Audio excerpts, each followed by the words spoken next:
तो जितने भी दोस्त मिडिल ईस्ट में काम कर रहे हैं, सऊदी अरब में हैं या यूएई के अंदर हैं और उनके पास उनका रेजिडेंट आईडी है, यानी आईडी कार्ड है, रेजिडेंट परमिट भी उसको बोलते हैं, जिसे सऊदीया में अकामा कहते हैं और यूएई में उसको एमिरेट आईडी कहते हैं। तो अगर आपके पास वो कार्ड है और वो वैलिड है, minimum 6 months, 3 to 6 months acceptable है, तो मिनिमम 3 मंथ्स होना चाहिए।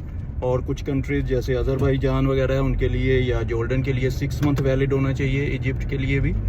तो वो आप अप्लाई कर सकते हैं और उसके लिए आपको वीज़ा लेने की ज़रूरत नहीं है।